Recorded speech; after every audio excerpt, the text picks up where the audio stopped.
이번 시간에는 다음 주 시험에 대비해서 그간의 영상 강의 내용을 되돌아보면서 몇 가지 도움이 될 만한 사항에 대해서 말씀드릴까 합니다.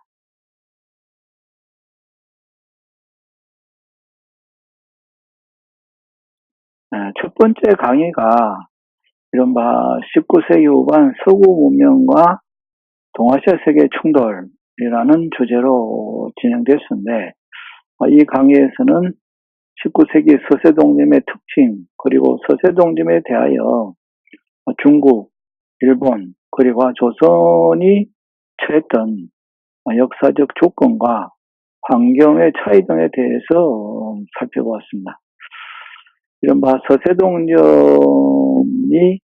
처음 등장했던 17, 18세기의 서세, 그리고 19세기 초반의 서세, 그리고 중국, 일본이 만났던 1840년대, 50년대의 서세, 그리고 조선이 만났던 1860년대 후반, 70년대에 걸친 서세에 대해서 각기 그 주체나 성격의 차이점을 강조하면서 강의를 진행해 왔습니다. 다시 말하면은 17, 18세기 서세는 그 주체가 주로 선교사, 상인 집단이었습니다. 그런데 19세기 들면서 이른바 산업혁명을 거친 서국가들의 등장이 새로운 서세의 등장이라고 볼 수 있습니다. 특별히 19세기 초반에 가장 강했던 서세는 일찍이 1780년대에 산업혁명을 성공했던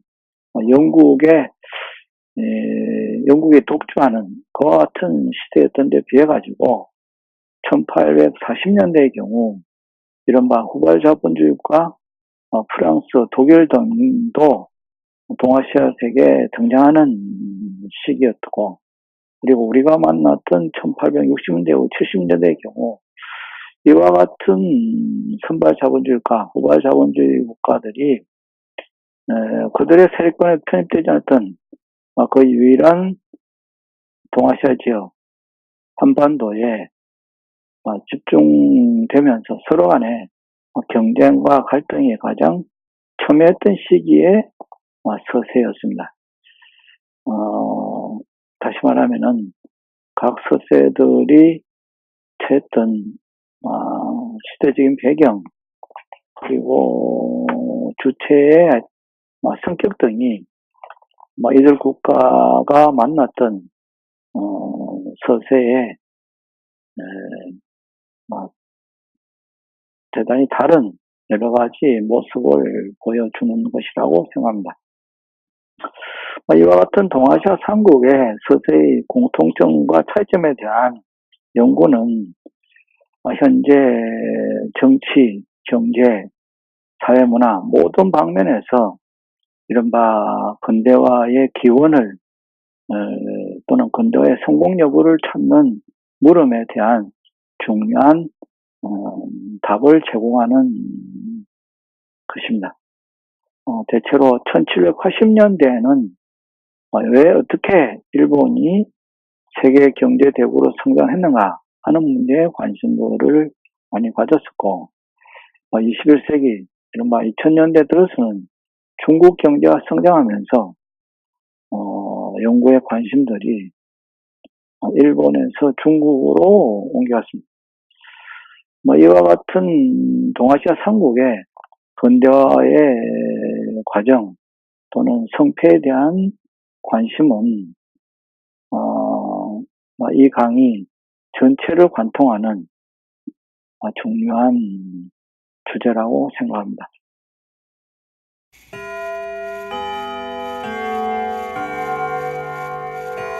제목은 대원군 집권기의 조선과 세계를 다룬 내용입니다.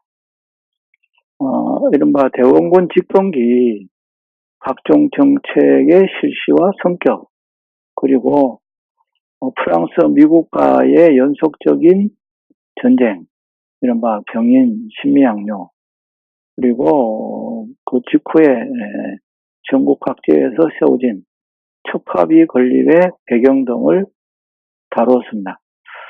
첫 번째, 대원군 집권기에 실시한 정책 하나하나를 설명하라는 문제는 출제되지 않습니다. 다만 실시된 정책의 배경이나 간단한 내용, 그것의 파급 효과 등에 대해서는 인지하고 있어야 되지 않겠나라고 생각합니다. 역사 강의 첫 번째, 올해 첫째 시간에 역사 강의를 배우는 목적이 무엇인가 하는 문제에 대해서 얘기를 나눈 바가 있습니다. 개별 사실 하나에 대한 기억보다는 그와 같은 사건이 일어난 역사적 배경이나 그 사건에 대한 지금까지 각 시대마다의 우리들이 가져왔던 인식의 차이, 이런 점을 되돌아보면서 보다 역사적인 실체에 접근하고자 노력하는 방법을 연습하는 것이 역사 공부의 중요한 목표라고 생각했는데, 그와 같은 입장에서 개별 사실에 대한 구체적인 지식보다는 그와 같은 사건이 일어나는 배경, 전체적인 사건의 전개 과정의 흐름을 이해하는 것이 중요한 것이 아니겠는가 하고 생각합니다. 그렇다고 가장 핵심적인 사료나 지식 등에 대해서는 기본적인 이해는 필요할 겁니다. 예를 들면 첩합위의 비문 자체를 당시 원형 그대로 한문으로 다 쓰지는 못하지만은 그 첩합위의 비문의 내용은 정확히 이해하고 해석할 수 있는 것은 필요하다고 생각합니다.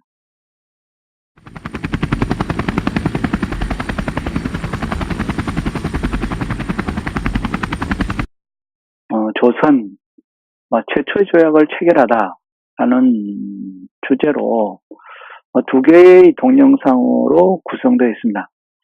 이 부분은 강화도 조약 체결 이전에 조선과 일본과의 관계, 강화도 조약 체결 협상 과정, 그리고 강화도 조약의 내용과 성격 등을 주로 다루고 있습니다.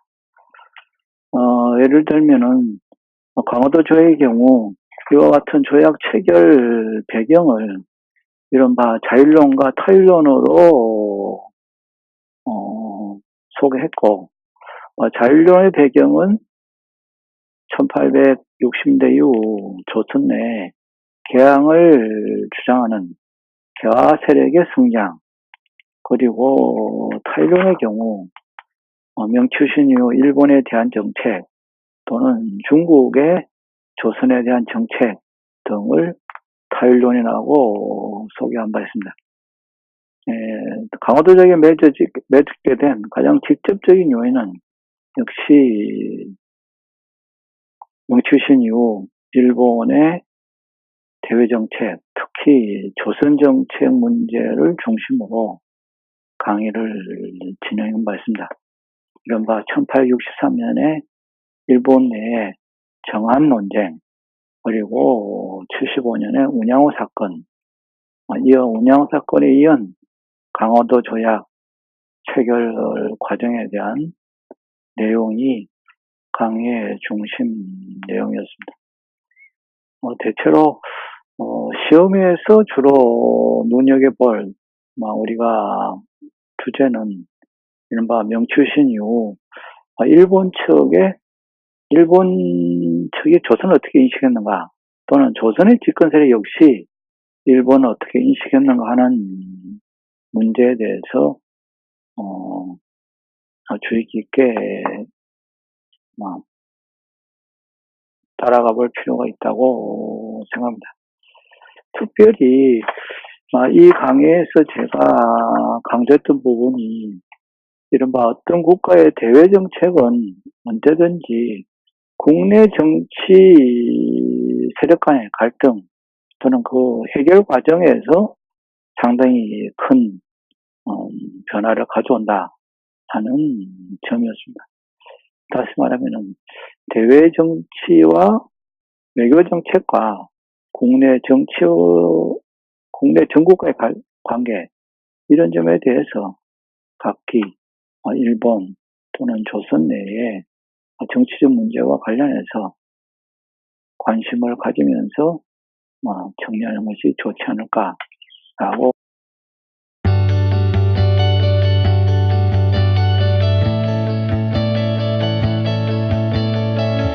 이 강의는 조선 정부의 개혁, 개방 정책 추진과 저항, 다시 말하면은 강화도 조약 이후 새로운 대외 상황에 대응해가지고 조선 정부가 추진했던, 대체로 시기적으로는 1880년대 초반에 개혁 개방 정책의 추진 배경과 그 추진 과정에서 이에 대한 국내에서의 저항 양상, 그리고 이와 같은 추진 과정에 중요한 배경이 이른바 식산업을 통한 부국 강경 정책, 그리고 대외 개방 정책의 추진이었다 하면은 결과적으로 개혁 개방 정책의 그 기결이 1882년에 미국과의 조미수 통상조약을 맺는 것이었고, 조미수 통상조약을 통해 가지고 이른바 개방 정책이 하나의 결실을 얻었던 반면에, 그로부터 약 2개월이 지난 시기에 이와 같은 개혁 개방 정책에 대한 저항으로 이모군란이라는 정변이 다시 발발한 과정이었습니다. 이 강의에서 특별히 강조했던 부분이 이른바 조선 정부의 경우 강화도 조약이 1876년에 체결됐지만은 체결 직후 새로운 상황에 대한 국내 정책의 방향 전환, 이런 것은 없었고, 약 4년 뒤 1880년대 들면서 구체적인 대외 상황의 변화에 따른 국내 정책 부분에 개혁이 모습을 드러냈다고 하는 것입니다. 다시 말하면은 중앙정부 기구로 통리기무화문을 설치하고, 이 통리기무화문 설치 이후 전개된 구체적인 정책, 예를 들면은 신식 군대를 양성하는 벽유군이라든가, 그리고 각기 중국과 일본에 파견했던 영선사, 조사 17단과 같은 새로운 상황에 대한 조사, 자료 수집, 그리고 그에 대응한 정책 등을 볼 수 있습니다.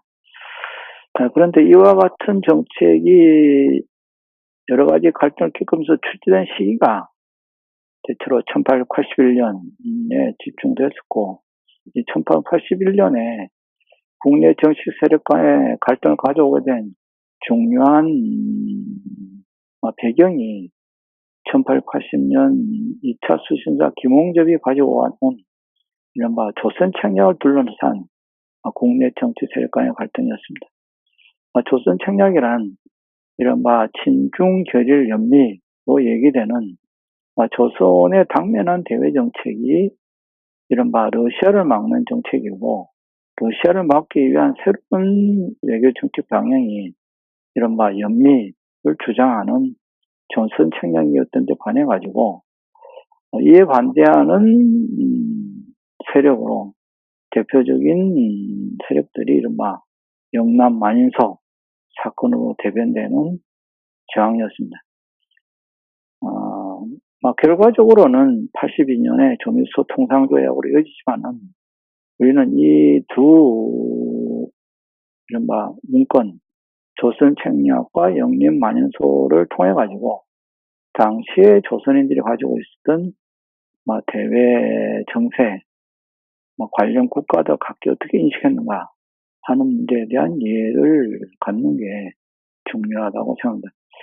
다시 말하면 타국에 대한 인식 또는 정책은 반대로 스스로 자신들에 대한 인식을 전제로 하는 것 때문에 이와 같은 대외 인식의 문제는 곧바로 자기 인식의 문제와 연결되는 그런 논리로 이어집니다. 이 두 가지 문건을 통해 가지고 각기 당시 사람들이 가지고 있는 대외 정세에 대한 또는 자기에 대한 인식의 논리를 이해하는 것이 어쩌면은 조선이 세계와 처음 접하던 시기에 당시 조선인들의 대외인식의 원형을 파가는데 중요한 단서가 아닌가 하고 생각합니다. 그리고 근대적인 국가와 국가의 관계는 조약으로 성립한다 이렇게 되어 있었는데, 이와 같은 조약 가운데 우리가 최초로 맺은 것이 강화도 조약이고, 서양 국가와 최초로 맺은 것이 조미수 통상조약입니다. 따라서 조일 조약, 강화도 조약과 조미 조약이 우리가 맺었던 근대적인 조약의 출발점인데, 이 두 조약이 각기 어떤 점이 공통적이고 어떤 점이 차이점인가 하는 것을 아는 것이 이 두 조약에 대한 이해의 가장 중요한 핵심이 아닌가, 그런 부분에 유의하면서 조약문에 대한 이해를 깊게 했으면 합니다. 조약문이라는 것이 문건이긴 한데, 다만 그 조약의 성격을 가장 잘 보여주는 것은 언제나 조약 전체 가운데서 보면은 맨 앞에 눈에 잘 드러나는 부분이 있지 않고, 이른바 조약문과 조약문의 사이, 조약문의 겉으로 들이지 않는 이면을 파가는 것이 그 조약의 핵심을 이해하는데 중요한 자세라고 생각합니다. 그런 점에 유의하면서 이 두 조약의 내용에 대해서 나름대로 정리해 보시기 바랍니다.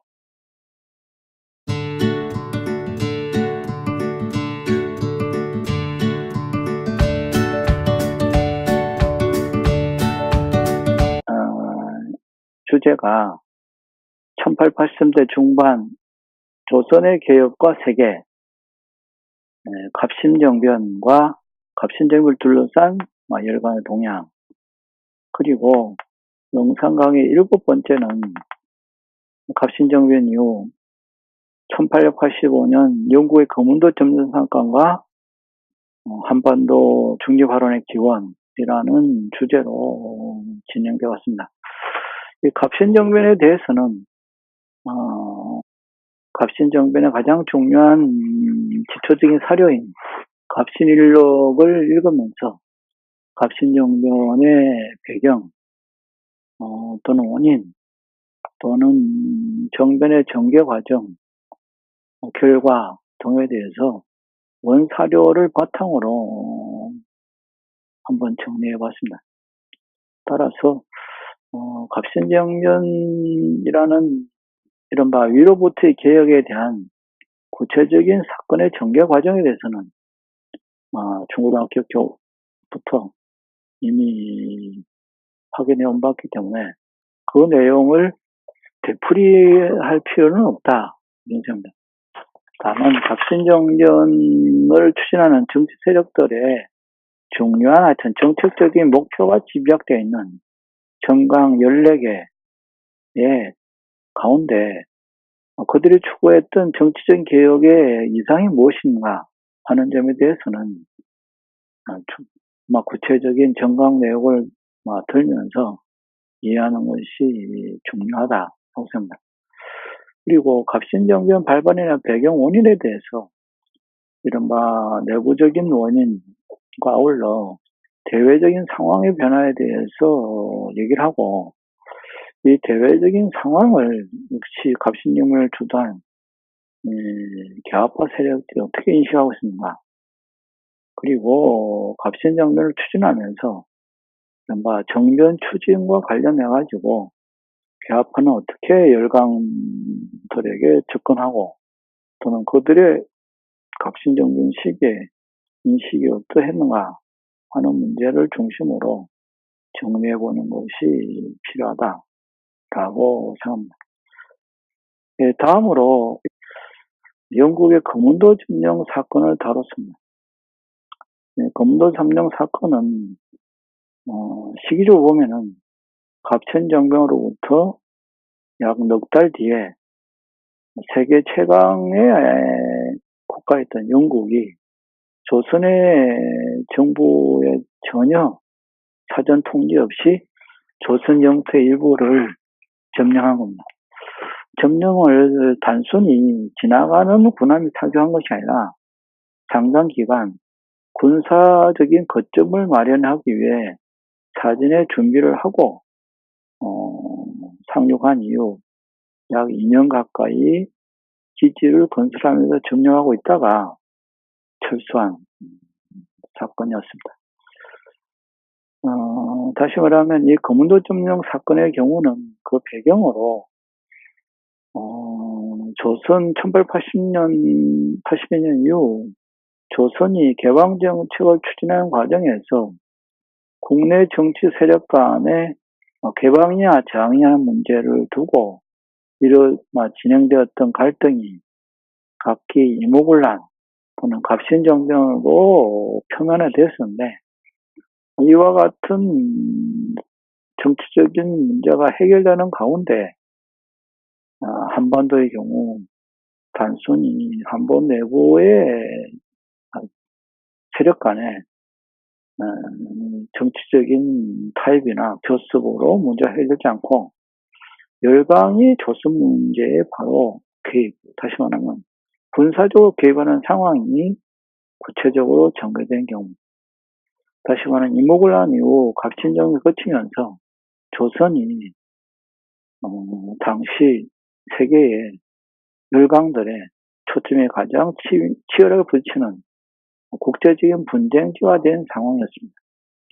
이와 같은 분쟁지로 확실하게 그 모습을 드러낸 것이 거문도 점령 사건이었고, 이 거문도 점령 사건 시기에 다시 말하면은 한반도가 국제적인 분쟁기로 떠올던 시기에 각기 이와 같은 분쟁에 관련가 있던 국가들이 한반도 문제를 어떻게 해결하고자 했는가 하는 것에 대한 나름대로 검토였습니다. 이 시기가 한반도가 처음으로 국제적인 분쟁지의 초점으로 떠올랐기 때문에 그와 같은 분쟁의 해결 과정에서 나타난 여러 가지 현상은 오늘날에도 한반도가 세계적인 분쟁에 초점이 되고 있지만, 이와 같은 분쟁의 원인이나 역사적인 기원이 되는 시기 때문에 이 시기에 여러 가지 열강들의 한반도 문제에 대한 나름대로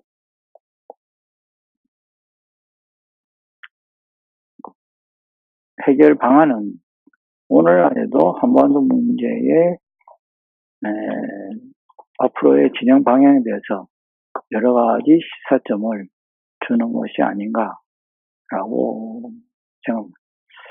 이른바 한반도가 처음으로 국제적인 분쟁에 초점이 됐을 때 각 세력들이 어떤 방향으로 그들의 국가 이익이나 세력의 이익을 확장하고자 했는지에 대한 이해를 보다 분명히 하는 것이 이 시대를 이해하는 데 가장 중요한 하나의